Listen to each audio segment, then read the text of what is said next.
اور ان کی زبان سے یہ بات نکلتی ہے کہ اللہ رب العزت میں کہاں آ گیا. اللہ رب العزت فوراً حضرت جبریل علیہ السلام کو بھیجتے ہیں. وہ پہاڑوں کے فرشتوں کو لے کے آتے ہیں. کہتے ہیں رسول اللہ آپ کہیے ابھی اس قوم کو ہم دونوں پہاڑوں کو ملا کر آپس میں پس دیں. لیکن چونکہ رسول اللہ رحمت للعالمین تھے, رحمت کا دریا جوش مارتا ہے. کہتے ہیں کہ نہیں, اس کی آئندہ نسل اسلام لے آئے گی. آپ سوچئے کہ وہ لوگ جنہوں نے نبی کریم صلی اللہ علیہ وسلم پر پتھروں کی بارش کی,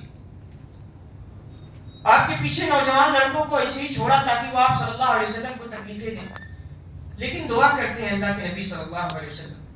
فرمایا کہ یہی جذبہ اس امت کے اندر بھی پیدا ہونا چاہیے, یہی روح اس امت کے اندر بھی پیدا ہونی چاہیے جس طرح رسول اللہ صلی اللہ علیہ وسلم نے کر کے دکھایا. پھر اس کے بعد اللہ کے نبی صلی اللہ علیہ وسلم مقام نخلہ ایک وادی ہے, اس میں تشریف لے جاتے ہیں, وہاں قرآن پڑھتے ہیں. اور جب قرآن پڑھ رہے ہوتے ہیں تو جنوں کی ایک جماعت کا گزر ہوتا ہے, وہ قرآن سنتی ہے اور فوراً ایمان لاتی ہے. اللہ کے نبی صلی اللہ علیہ وسلم کو پتہ نہیں تھا. اللہ رب العزت نے وحی کے ذریعے بتایا کہ ابھی آپ کے پاس سے ایک جنوں کی جماعت گزری ہے اور انہوں نے آپ جو کلام پڑھ رہے تھے, کلام الہی, اس کو سنا اور اس کو دل سے قبول کیا, اور اس کی دعوت کے لیے وہ اپنی قوم میں چلے گئے, اس کی دعوت دینے کے لیے اسی کلام کی. نبی کریم صلی اللہ علیہ وسلم یہی وہ سال تھا طائف جب گئے ہیں. دو بڑے اہم حادثات پیش آئے. ایک تو آپ صلی اللہ علیہ وسلم کی چچا رخصت ہو گئے اس دنیا سے, اور آپ صلی اللہ علیہ وسلم کی زوجہ محترمہ حضرت خدیجہ بھی اس دنیا سے رخصت ہو گئی. دو بڑے سہارے تھے, ہر موڑ پہ نبی کریم صلی اللہ علیہ وسلم کا سہارا بن رہے. اسی لیے اس سال کو غموں کا سال عام الحزن کہا جاتا ہے. پھر اس کے بعد کفار کو پھر تنبیہ کی گئی کہ تم سمجھتے ہو کہ اللہ رب العزت کے مقابلے میں یہ دیوی دیوتا اللہ رب العزت کو عاجز کر دیں گے. ایسا نہیں ہے, نہیں عاجز کر سکتے رب کو,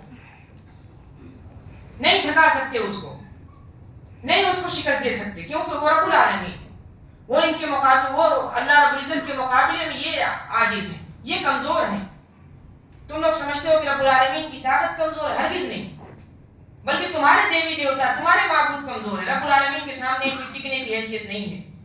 پھر اس کے بعد سورہ محمد ہے, اور سورہ محمد میں سب سے پہلے بتا دیا گیا کہ نیک اعمال کب برباد ہو جاتے ہیں. انسان نیکیاں کرتا ہے وہ کب برباد ہو جاتی ہیں. فرمایا کہ جب لوگ کفر کرتے ہیں, اللہ رب العزت کا انکار کرنے لگتے ہیں, جب لوگ اپنی منمانیاں کرتے ہیں اللہ رب العزت کے احکام کو چھوڑ کر, اور لوگوں کو سیدھے راستے سے روکتے ہیں,